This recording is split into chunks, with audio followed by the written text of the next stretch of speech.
مالک بے نیاز کے محبوب مکرم محمد عربی صلی اللہ علیہ وآلہ وسلم سرکار نے فرمایا جب بھی بندہ ہاتھوں کو اٹھاتا ہے، گڑ گڑاتا ہے، دعائیں طلب کرتا ہے، پہلے اس کے ہاتھ چہرے پر بس نہیں ہوتے، پہلے سے میں دعائیں قبول کر لیتا ہوں، دعائیں منظور کر لیتا ہوں، اس لیے کہ یہ عمل بہت زیادہ محبوب میرے نزدیک ہے۔ اگر عبادت میں بندہ خدا کو شریک نہیں ٹھہراتا، عبادت میں خدا کی وحدانیت میں کوئی کسی کو شریک نہیں ٹھہراتا، مگر ایک ہی یہ عمل عبادت ہے جس کو دعا کہا جاتا ہے، جب انسان اس کے لیے ہاتھوں کو فضا میں بلند کرتا ہے، انسان کا تکبر ٹوٹ گیا،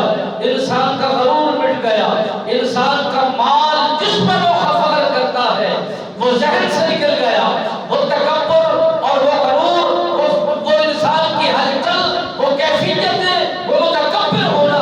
انسان کے دل و دماغ سے نکل جاتا ہے۔ جب بھی بندہ کسی کے سامنے ہاتھ پھیلائے یا ہاتھ اٹھائے یا مانگے یا اپنی حاجت کو رکھے تو پھر اس وقت ضمیر کچھ کہتا ہے، ضمیر اس کو ڈھونڈتا ہے اور اس پر یہ تان کر رہا ہوتا ہے کہ اے انسان کس کے سامنے تو ہاتھ پھیلا رہا ہے، کس کے سامنے تو اپنے آپ کو شرمندہ کر رہا ہے، مگر خدا فرماتا ہے کہ جب میرے سامنے انسان ہاتھوں کو پھیلاتے ہیں میں ان کے اندر برکت بھی رکھ دیتا ہوں، رحمت بھی رکھ دیتا ہوں، عنایات بھی رکھ دیتا ہوں اور خدا کی فضل و کرم بھی ہو جاتا ہے۔ خدا فرماتا ہے اس وقت انسان کا غرور مٹ جاتا ہے، تکبر ختم ہو جاتا ہے، مغرور کی چادر جو پہن کر انسان چلتا ہے، تکبر کی چادر